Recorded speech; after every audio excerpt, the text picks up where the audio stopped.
kontestasi Pilpres 2024. Selanjutnya KPU akan secara resmi mengumumkan Prabowo Gibran sebagai presiden dan wakil presiden terpilih.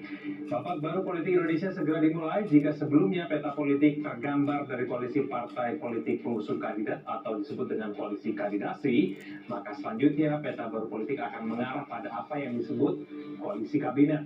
Dalam sejarah pemilihan presiden secara langsung, koalisi kabinet ternyata kerap merangkum kekuatan politik yang lebih besar ketimbang dengan koalisi kandidasi.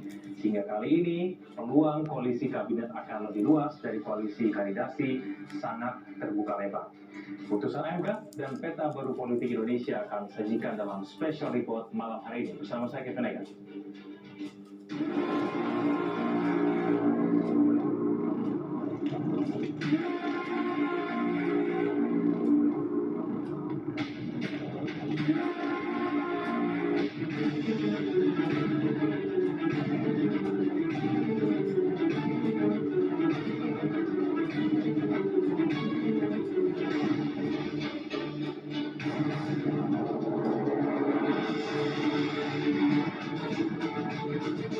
Amar putusan mengadili dalam eksepsi menolak eksepsi termohon dan pihak terkait untuk seluruhnya. Dalam pokok permohonan menolak permohonan pemohon untuk seluruhnya.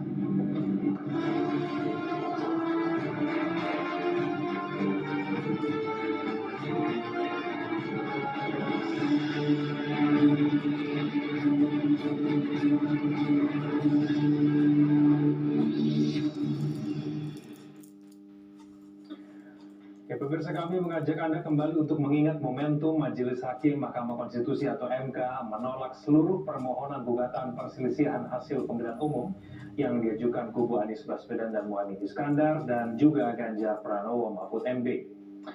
MK menilai dalil yang diajukan tidak berlandaskan hukum, namun putusan ini tidak bulat. Ada 3 hakim yang menyatakan dissenting opinion, yaitu Saldi Isra, Edi Nurbaningsih, dan Arief Hidayat. Dan kedudukan hukum adalah tidak beralasan.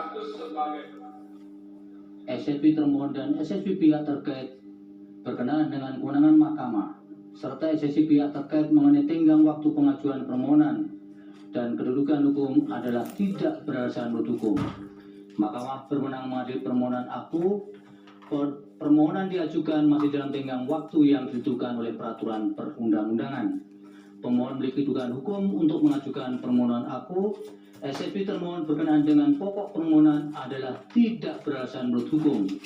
Permohonan pemohon tidak beralasan hukum untuk seluruhnya. Berdasarkan Undang-Undang Dasar Negara Indonesia tahun 1945, Undang-Undang Nomor 24 tahun 2003 tentang Mahkamah Konstitusi, sebagaimana telah diubah terakhir dengan Undang-Undang Nomor 7 tahun 2020 dan seterusnya dianggap dibacakan. Amar putusan mengadili dalam eksepsi menolak eksepsi termohon dan pihak terkait untuk seluruhnya. Dalam pokok permohonan menolak permohonan pemohon untuk seluruhnya. Pendapat berbeda atau dissenting opinion. Terhadap putusan Mahkamah Konstitusi aku terdapat pendapat berbeda atau dissenting opinion dari 3 orang hakim konstitusi, yaitu Hakim Konstitusi Saldi Isra, Hakim Konstitusi Edi Nurbaningsih, dan Hakim Konstitusi Arief Hidayat.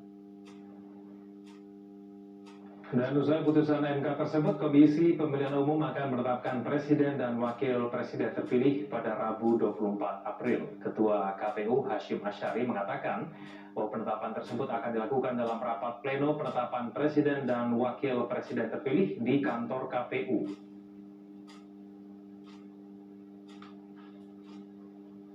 Ya, seperti apa persiapan jelang penetapan Presiden dan Wakil Presiden di KPU esok hari? Kita bergabung dengan jurnalis Metro TV, ada Fadila Syarafina dari gedung KPU Jakarta.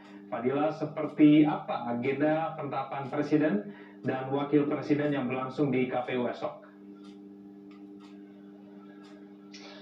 Ya baik Egan, kalau kita melihat kemarin memang pada hari Senin 22 April 2024 ini KPU Mahkamah Konstitusi telah membacakan putusan yang menolak sengketa yang diajukan oleh pasangan calon nomor urut 1 dan juga 3 dengan nomor perkara 1 dan 2. Ini permohonannya ditolak secara keseluruhan.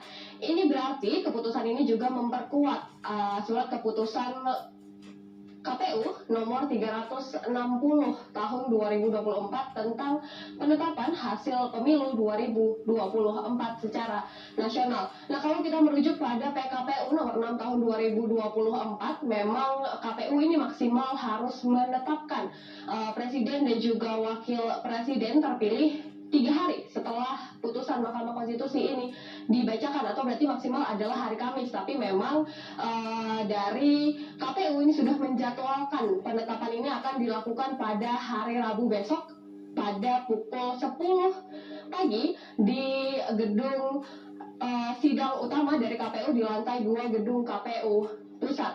Nah, untuk proseduralnya ini tadi disampaikan oleh komisioner dari KPU Idam Holik bahwa proseduralnya ini tidak akan jauh berbeda dengan rapat pleno terbuka pada saat penetapan hasil pemilu 2024 kemarin. Jadi kemungkinan nanti proseduralnya adalah KPU ini akan membacakan ketetapan dari KPU, kemudian nanti dibacakan juga berita acaranya, kemudian nanti para pihak yang diundang ini akan diminta untuk menandatangani dari berita acara ini, kemudian nanti salinan dari berita acaranya akan diserahkan kepada para pihak yang hadir dalam penetapan ini. Nah, untuk para pihak yang hadir ini kalau dari PKPU atau peraturan KPU ini adalah KPU, kemudian juga paslon, kemudian perwakilan dari partai politik yang mengikuti pemilu, kemudian juga dari Bawaslu. Nah, Egan, penetapan ini adalah penetapan terakhir sebelum nanti pasangan calon nomor urut 2 yang terpilih atau Prabowo Subianto dan juga Gibran Rakabuming Raka ini akan dilantik sebagai presiden dan juga wakil presiden Republik Indonesia pada Oktober mendatang, Egan. Dila, pada malam hari persiapannya sudah seperti apa menyambut acara penetapan presiden dan wakil presiden esok di KPU? Ya, Egan, untuk persiapan sendiri kalau di dalam KPU ini misalnya di halaman ini memang tidak ada persiapan yang terlihat pada malam hari ini. Namun untuk di lantai 2 atau di ruang sidang utama dari KPU RI yang akan dijadikan tempat untuk penetapan atau rapat pleno penetapan dari presiden dan juga wakil presiden terpilih esok ini sudah tidak boleh dimasuki oleh pihak-pihak lain atau sudah menjadi clear area. Dan kalau kita lihat di depan dari gedung KPU RI ini sudah mulai terlihat adanya pengamanan untuk persiapan esok hari. Di depan gedung KPU RI ini juga jalannya sudah ditutup, jadi masyarakat tidak bisa melintas lagi. Kemudian juga tadi malam sekitar pukul 8 ini sudah mulai ada apel dari aparatur gabungan nih yang besok akan melakukan pengamanan di sekitaran gedung KPU RI, Egan. Ya, Dila, siapa saja akan diundang esok? Apakah Presiden Joko Widodo akan hadir?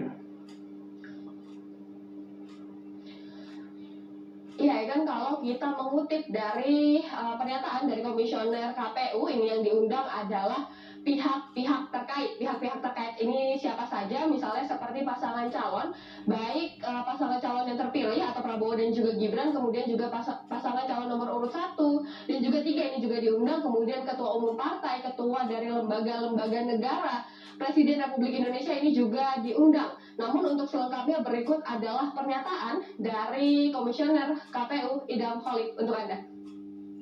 Kami akan mengundang pimpinan partai politik. Kami juga akan mengundang pasangan calon, tidak hanya pasangan calon terpilih, dalam hal ini pasangan calon nomor 2, nomor 1, nomor 3 juga akan diundang. Kami juga akan mengundang ketua MPR, ketua DPR, atau pimpinan lembaga negara lainnya, termasuk juga kami akan mengundang Bapak Presiden. Ya, kan kalau dari Presiden Republik Indonesia Joko Widodo ini memang dari pihak istana belum ada konfirmasi terkait apakah Presiden nanti akan turut hadir dalam penetapan KPU besok. Nah, demikian dapat kami sampaikan. Egan, untuk sementara kembali dulu ke Anda di studio. Baik, terima kasih atas informasinya Fadila Syarafina langsung dari gedung KPU Jakarta. Selamat malam. Pemirsa, Mahkamah Konstitusi telah memutuskan untuk menolak seluruh permohonan dari kubu Anies dan Muhaimin dan juga Ganjar Mahfud yang kemudian dinyatakan tidak beralasan menurut hukum. Nah, hal ini praktis mengakhiri proses kontestasi Pilpres 2024. Nah, selanjutnya KPU akan secara resmi mengumumkan Prabowo Gibran sebagai presiden dan wakil presiden terpilih. Namun, jalan panjang hingga ketuk palu kemarin ini tentu diwarnai dengan banyaknya peristiwa. Nah, kami akan mengajak Anda untuk kilas balik perjalanan Pilpres 2024. Kita awali dari tanggal yang pertama, pemirsa. Dari tanggal 16 Oktober 2023, di mana kemudian pada tanggal ini MK mengabulkan perubahan syarat batas umur peserta Capres dan Cawapres. Melalui putusan ini maka Gibran Raka Buming Raka, kemudian yang sebelumnya pada saat mendaftar ini dia sebetulnya belum berusia 40 tahun, namun karena ia menjabat sebagai wali kota Solo, maka ia dinyatakan memenuhi syarat untuk menjadi wakil presiden. Dalam putusan ini, 4 dari 9 hakim konstitusi menyatakan pendapat berbeda atau dissenting opinion. Nah, disinilah kemudian muncul dugaan adanya peran dari Anwar Usman yang merupakan paman dari Gibran secara sengaja meloloskan Gibran agar bisa berkompetisi di Pilpres 2024. Kita ke tanggal berikutnya, pemirsa. Gibran sudah memenuhi syarat 7 hari kemudian, tepatnya pada tanggal 22 Oktober 2023, Koalisi Prabowo secara resmi mengusung Gibran menjadi calon wakil presiden pendamping Prabowo. Dan pada tanggal 25 Oktober 2023, Prabowo Gibran resmi mendaftar ke KPU dan menjadi peserta terakhir yang mendaftar. Di saat yang sama, Ketua MK Anwar Usman dilaporkan ke Majelis Kehormatan Mahkamah Konstitusi atau MKMK karena dianggap melanggar kode etik. Kita ke tanggal berikutnya, pemirsa. Setelah melalui proses persidangan kurang lebih selama 2 minggu, MKMK mengeluarkan putusan. Dalam putusan yang dibacakan oleh Jimli Hasyidiki, Anwar Usman terbukti melanggar etik berat. Anwar pun dijatuhi sanksi pencopotan dari jabatannya sebagai Ketua MK. Nah, dalam putusan tersebut, MKMK menyatakan Anwar Usman sebagai Ketua MK ini terbukti tidak menjalankan fungsi kepemimpinan secara optimal, sehingga kemudian melanggar sabta karsa utama. Meskipun Ketua MK dicopot dari jabatannya, namun tahapan pemilu tetap berjalan sesuai dengan rencana dari tanggal 28 November 2023 hingga 10 Februari 2024, masa kampanye, di mana kemudian masa kampanye ini berlangsung diwarnai dengan bagi-bagi bansos dan pengerahan ASN. Nah, kedua poin ini dianggap oleh pihak 01 dan 03 sebagai salah satu bentuk kecurangan. Kita ke informasi berikutnya, pemirsa. Di tanggal berikutnya, polemik Pilpres semakin memanas ketika Dewan Kehormatan Penyelenggara Pemilu atau DKPP menjatuhkan sanksi keras kepada Ketua KPU Hasyim Asyari dan 6 anggota lainnya, tepatnya pada tanggal 5 Februari 2023. Nah, DKPP menganggap KPU yang menerima pencalonan Gibran dianggap melanggar aturan dan prosedur. Tahapan pemilu tetap berjalan. Pada tanggal 14 Februari 2024, pemungutan suara tetap berlangsung sesuai rencana. Nah, di tanggal 5 Februari 2024, pemirsa, Ketua Komisi Pemilihan Umum Hasyim Asyari dinyatakan melanggar kode etik dan diberikan sanksi peringatan keras terakhir. Inilah kemudian yang salah satu menjadi polemik dan menjadi perbincangan di Indonesia. Kita langsung ke tanggal berikutnya, pemirsa. Ini adalah tanggal-tanggal yang merasa dianggap penting dan kemudian menjadi satu persoalan yang kemudian akhirnya ditutup dengan tanggal 14 Februari 2024, di mana kemudian pemungutan suara akhirnya meloloskan dan menetapkan Prabowo Gibran menjadi pemenang dalam pemilu 2024 dengan meraih suara 58,6%. Kita ke informasi berikutnya, pemirsa. Pada tanggal 1 Februari 2024, Bupati Sidoarjo Mudror Ali mendeklarasikan dukungan kepada pasangan Prabowo Gibran serta mengajak masyarakat mendukung Prabowo Gibran.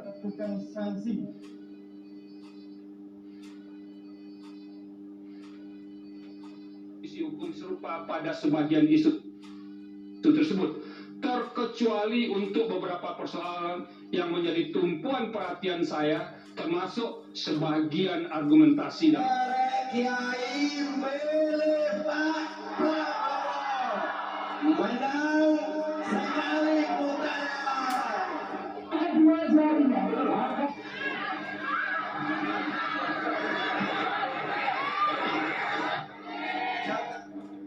Wakil Wakil Ketua Mahkamah Konstitusi Saldi Isra menjadi satu dari 3 hakim yang memiliki pendapat berbeda atau dissenting opinion atas putusan MK terkait perselisihan hasil pemilu yang diajukan Anies Mohaimin. Saldi menilai pembagian bantuan sosial menjelang pemilu memiliki korelasi dengan kepentingan elektoral.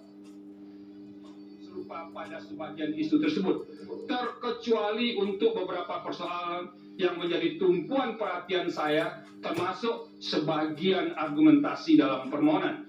Ada 2 hal yang membuat saya mengambil haluan untuk berbeda pandangan dengan pendapat mayoritas majelis hakim, yaitu dalam 1, persoalan mengenai penyaluran dana bantuan sosial yang dianggap menjadi alat untuk memenangkan salah satu peserta pemilu presiden dan wakil presiden. 2, perihal keterlibatan aparat negara, pejabat negara atau penyelenggara di sejumlah daerah. Karena tidak mudah untuk membelahnya secara tegas, kedua masalah tersebut akan diuraikan secara berkelindan sebagai berikut.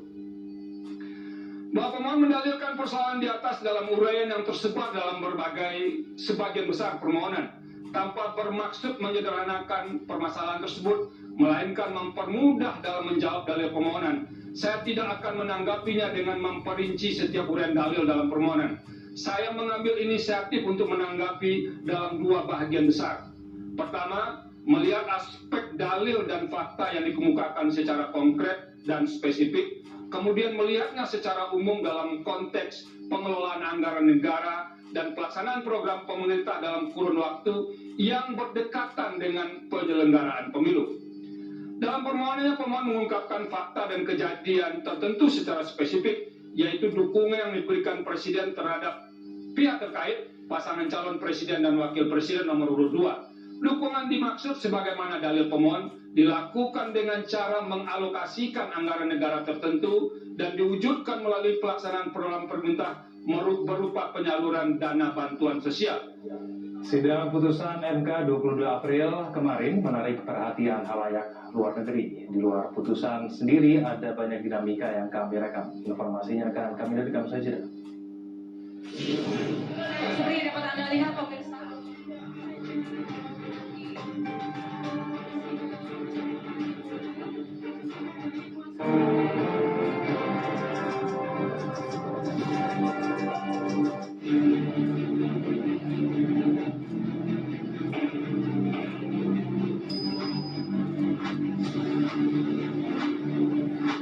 Di negara hukum, keadilan tidak boleh dibungkam.